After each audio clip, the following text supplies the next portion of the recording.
Hey everybody, welcome back to the channel, and we are continuing our read-through of Brandon Sanderson's The Way of Kings. And we are going to be finishing chapter 15, entitled The Decoy. We started chapter 15 last video, and we are now completing the chapter, and we pick up with Adolin and Dalinar discussing the task that King Elhokar had sent them to do, and finds out through discussion that Elhokar thinks that someone cut the strap of the saddle when he was thrown off in the fight with the Chasm Fiend. Now, Elhokar has grown extremely paranoid, and as we're going to find later, you can't really blame him. I mean, his father was murdered. He has been thrust into this position over the last 6 years of being king. He himself probably is not prepared for it, certainly not as far as emotionally, but even with his leadership skills and just with his charisma, he is not the king, certainly, that his father was. And so he is growing more and more paranoid. Well, here's the next maybe reason why he is fearful. And so Dalinar and Adolin are discussing it. Adolin is shocked that his cousin, of course, the king, has sort of grown so troubled about this. But really just shares a lot of his own frustrations. You know, Father, this is just one reason why the kingdom is really in a rough spot. And another big reason is Sadeas. Dalinar sort of confronts him a little bit and says, look, I know that you do not like Sadeas, but let me show you something. He walks him over to a tent where some of the high princes, some of the more important folk are having an evening of wine and taverning. And he calls him over. High Prince Vama is his name. And he has a small conversation, asks if he and his son Adolin can speak with him privately. Vama walks outside, and Dalinar begins asking some pointed questions. He says, I hear that you are going to be repairing the walls around your essentially capital city of your little province, your little princedom. He says, yes, I'm planning on patching some holes, essentially, just making things a little bit more secure.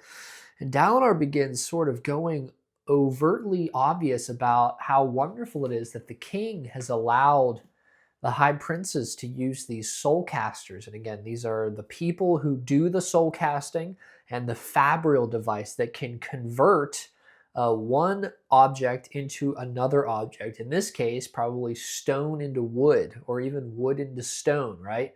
Now, we remember what Yasna did. She turned the stone into smoke to free King Taravangian's granddaughter. Well, he just keeps going on and on about how gracious the king is to let them use that. And Vama essentially says, he finally would go on to say, okay, Dalinar, I get it. You don't have to keep pressing the point. They nod at each other and walk away, and Adolin is very confused. What was that about? Well, they walk off to themselves, and Adolin, of course, he's a soldier. He hears noise coming, and he sort of looks, and who other than Sadeas meets them behind another tent. And he and Dalinar have a small conversation. Essentially, how did it go? And Dalinar shares he got the point. Adolin's still confused, but begins to figure out his father and Sadeas have sort of maneuvered Vama into a position, and Adolin figures out, they tell him that Vama has been essentially bad-mouthing the king about the taxes that he's required these high princes to use in order to pay for the use of these soul casters. Well, Vama was bad-mouthing it, and only one high prince, Sadeas, has a large forest in his princedom.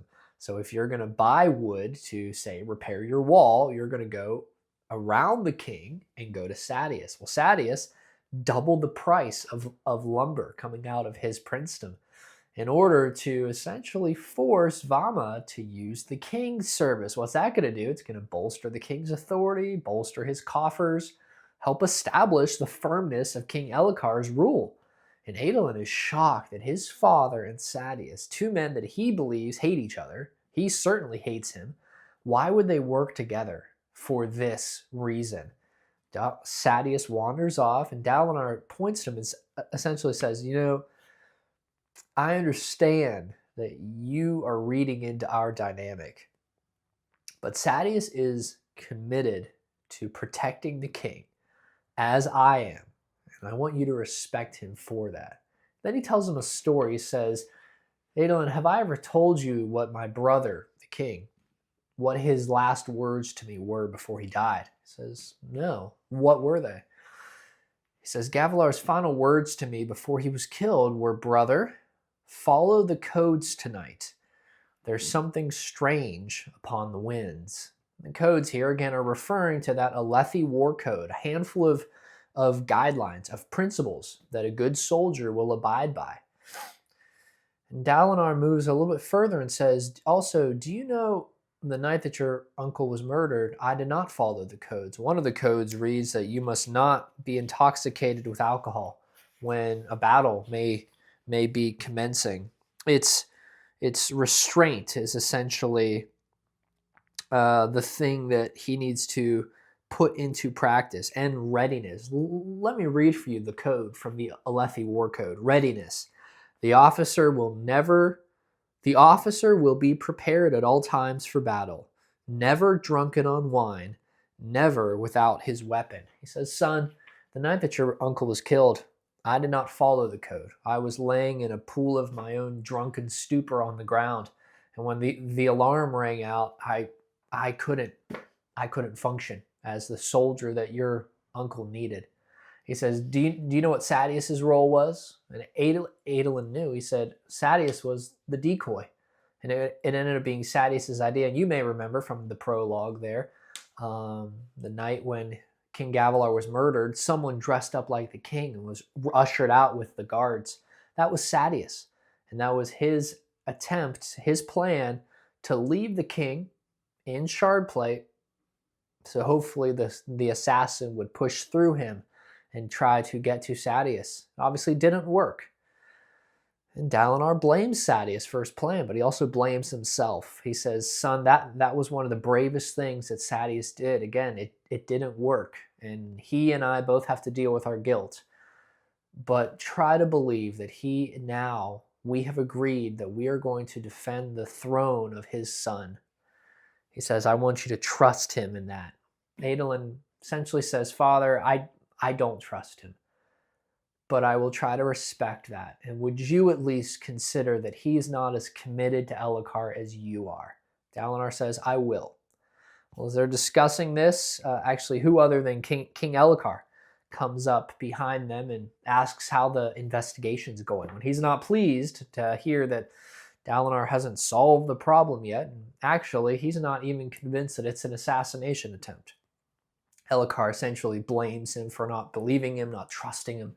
People are trying to kill me, just like they tried to kill my father, and you're not doing anything. Well, the back and forth continues, and Elhokar essentially gives his uncle and cousin a dirty look, with that Adolin interpreted as, you're not saying that we were part of this either. Well, Elhokar storms off. He's very bothered by that.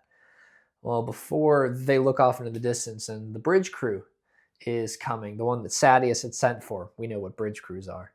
And essentially it's time to go. But before they walk off, Dalinar says one more thing to Adolin. He says, son, I've debated telling you this, and I think it's time. He says, the story that I just told you, the last words that my brother told me, he says, those were the last words that he said verbally. Adolin pauses. He says, but there was something else that he communicated to me. And actually Sadeas referenced it in their previous conversation, and Adolin didn't know what he meant because he said something about his writing. And Adolin knows that men do not write. That is a female art. It would be beneath a man. It would be embarrassing for a man to write. He didn't know what he was talking about. He says, well, son, when Sadeas mentioned that, your uncle wrote a message to me before he was killed. Adolin is shocked. What? My uncle knew how to write? He says, what did he say?